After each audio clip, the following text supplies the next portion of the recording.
Saya dipanggil sendirian Oleh? oleh Presiden. Presiden pada waktu ditemani oleh Pak Pratikno. Jadi saya heran, biasanya yang memanggil itu berlima, ini kok sendirian. Dan dipanggilnya juga bukan lewat ruang wartawan, tapi lewat masjid kecil itu. Jadi dijemput dari sana. Nah itu di sana, begitu saya masuk, Presiden sudah marah.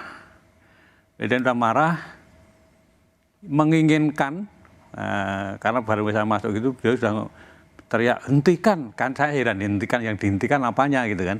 Setelah saya duduk, ternyata saya baru tahu kalau yang suruh hentikan itu adalah kasusnya Pak Setnov. Ketua DPR waktu itu? Ya, Ketua DPR pada waktu itu mempunyai kasus IKTP.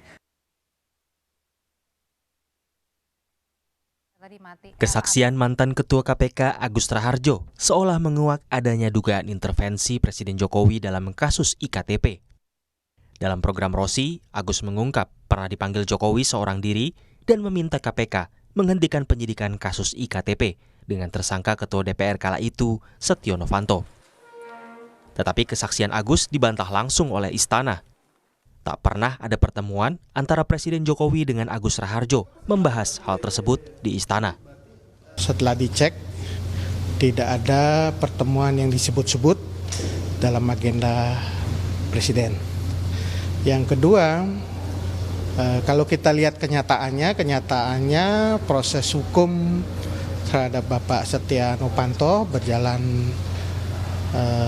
seperti yang kita ketahui bersama, berjalan pada tahun 2017, berjalan dengan baik gitu, dan sudah ada putusan pengadilan yang berkekuatan hukum tetap. Meski pihak Istana membantah pengakuan Agus Raharjo, sejumlah pihak menganggap informasi dari Agus Raharjo perlu diusut. Menurut anggota Komisi 3 DPR fraksi PKS Nasir Jamil, seperti yang dikutip pada Harian Kompas tanggal 1 Desember 2023, pengakuan mantan Ketua KPK Agus Raharjo adalah sesuatu yang serius. Nasir Jamil menyebut kalau DPR ingin mengetahui lebih lanjut mengenai hal itu, DPR bisa menggulirkan hak interpelasi. Soal interpelasi, anggota Komisi 3 DPR fraksi Gerindra Habibur Rahman menilai DPR tidak bisa bekerja dengan kesaksian Agus Raharjo tanpa adanya cukup bukti. Habib juga heran, mengapa hal ini tidak diusut pada saat Agus masih menjabat sebagai Ketua KPK. Hak interpelasi itu adalah hak untuk menanyakan kepada pemerintah terkait kebijakan yang bersifat strategis ya, yang dilakukan oleh pemerintah.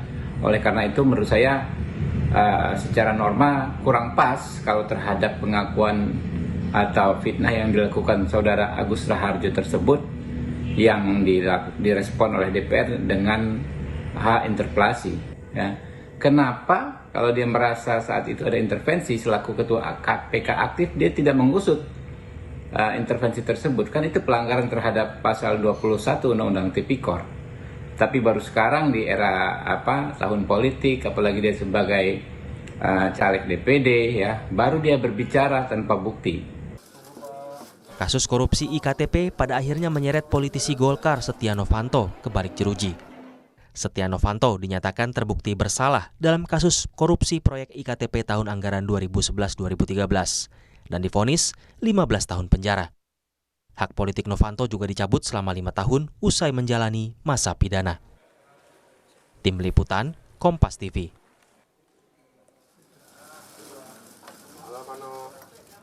Apakah kesaksian mantan Ketua KPK Agus Raharjo perlu diseriusi DPR dengan mengulirkan hak interpelasi? Kita bahas malam ini bersama Saiful Huda, Wakil Sekjen Partai Kebangkitan Bangsa, dan ada juga Habibur Rahman, Wakil Ketua Umum Partai Gerindra, juga Bivitri Susanti, peneliti hukum tata negara dan pengajar di STH Indonesia Jentera. Malam Bapak dan Ibu. Selamat malam. Saya mau ke Mas Huda terlebih dulu. Mas Huda, menurut Mas Huda kesaksian Pak Agus Raharjo ini perlu nggak sih diseriusi oleh DPR dengan menggunakan haknya, hak interpelasi, hak bertanya?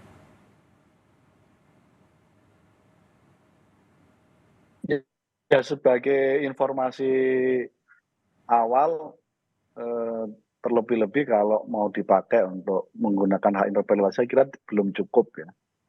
Ada banyak saya kira sebagai bukti awal yang perlu kita gali lagi ke Pak Agus. sampai sejauh mana informasi terkait dengan itu. Dan apakah lebih tepat kalau pada konteks kebijakan misalnya EKTP, memang tepatnya lebih pas menggunakan hak angket bukan interpelasi. Tapi pada konteks ini saya kira kita perlu untuk bertanya lebih dalam lagi ke Pak Agus. Sebagai informasi awal ya kita terima, tapi untuk jadi yang bertanya ini adalah anggota DPR ya, Mas Huda? Publik juga bisa bertanya kan, kekuatan kelompok-kelompok kritis di Indonesia juga bisa bertanya. DPR secara kelembagaan mungkin bisa dan mungkin tidak gitu, tapi anggota DPR masing-masing saya kira bisa bertanya kepada beliau baik langsung maupun pada forum publik begitu. Mas Huda, jadi tapi sekali lagi belum mencukupi masih ini untuk dijadikan sebagai awal untuk melakukan hak interpelasi. Oke, tapi menurut Mas Huda sendiri apa sih urgensi dari pengusutan apa yang dikatakan oleh Pak Agus ini soal kesaksian?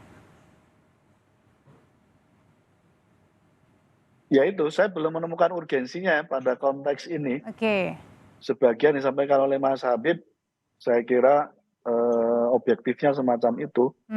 Jadi sebagai informasi, kita perlu betul mendalami terkait dengan apa yang disampaikan oleh Pak Agus. Oke. Belum ada urgensinya. Kalau Bang Habib sendiri nilainya seperti apa, Bang? Apakah dengan kesaksian Pak Agus ini ada nuansa kental politis? Ya, yang jelas apa yang disampaikan Pak Agus itu tidak mempunyai nilai pembuktian apapun, atau zero ya nilai pembuktiannya. Karena dalam hukum itu kan ada yang dikenal sebagai ulus testis, nullus testis. Satu saksi bukan saksi, ya kan? Karena secara berseberangan kubunya Pak Jokowi, istana membantah pernyataan tersebut ya. Kecuali kalau Pak Jokowi mengakui terjadinya pertemuan tersebut, terjadinya pembicaraan tersebut. Lalu kalau secara motif kami juga mempertanyakan ya, kenapa Pak Agus baru bicara saat ini? Kalau beliau mengartikan percakapan dengan Pak Jokowi sebagai intervensi, itu kan merupakan pelanggaran pasal 21 Undang-Undang. Mungkin lebih bebas kalau untuk sekarang bertanya, Bang Habib? Justru kan waktu itu dia punya kekuasaan, ya kan? Bisa langsung usut, bisa tangkap, gitu loh. Apanya yang lebih bebas, dia justru waktu itu lebih punya kekuasaan. Kalau sekarang nggak punya kekuasaan, dia caleg kan, caleg DPD, gitu loh. Nah, pertanyaan begitu. Jadi nggak mungkin ya kalau ada orang sebaliknya misalnya menyampaikan tuduhan Pak Agus tukang peras selama di KPK, gitu kan? Bisa nggak kita percaya begitu saja? Nggak bisa, karena nggak ada saksi, nggak ada bukti apapun. Gitu, nggak boleh kita percaya dengan yang seperti itu. Hancur negara ini. Ada kalau cek ya berbagai upaya DPR menggunakan hak interpelasi. Misalnya kasus Lumpur Lapindo. Itu ada faktanya dulu, Lumpur Lapindo kan. Kasus Perpu kemarin pandemi, ya kan? Ada faktanya dulu, keluar kebijakan soal pandemi. Misalnya kasus kenaikan BBM yang 2015 ada faktanya dulu. Gitu. Kalau ini tidak ada fakta apapun ya kan, kita mau pakai interpelasi ya kita pasti akan dipertanyakan oleh rakyat maksudnya apa begitu, penggunaan hak yang tidak pas seperti itu gitu. Jadi kita tunggu saja, sebetulnya gampang sekali ya. Oke, dipertanyakan urgensinya ya Bang Habib ya. Yakin ya kan, dia bisa ke penegak hukum kan, DPR itu kan bukan penegak hukum ya. Dari Pak Agus bisa ke penegak hukum, sampaikan apa yang dia dia yakini benar dengan bukti-bukti. Ya, kalau nggak ada dengan bukti bisa berbalik dia. Oke, sekarang Bang Habib saya tanyakan ke Mbak Bivit kalau gitu. Mbak Bivit, kalau menurut Mbak Bivit sendiri, ini ada urgensinya nggak sih kesaksian Pak Agus ini dengan sekarang kan kental ya dengan menuju pilpres gitu atau pileg pemilu? Ya, menurut saya urgensinya ada. Dan ini kaitannya dengan kondisi KPK pada saat ini. Jadi urgensinya adalah untuk memberikan kejelasan kepada warga sebenarnya apa yang telah terjadi pada KPK pada 2019.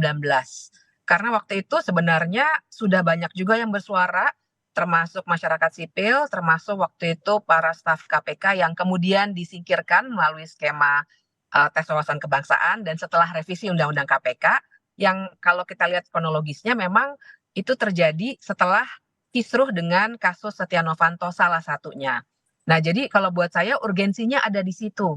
Karena sekarang juga ada dorongan yang sangat kuat untuk mengembalikan KPK seperti yang dulu. Apalagi sekarang Firly Bahuri juga ketuanya, dan sebenarnya banyak kasus lainnya ya, itu sudah menjadi tersangka. Ada banyak kasus juga dengan yang didalami dengan Lili Pintauli Siregar dan lain sebagainya.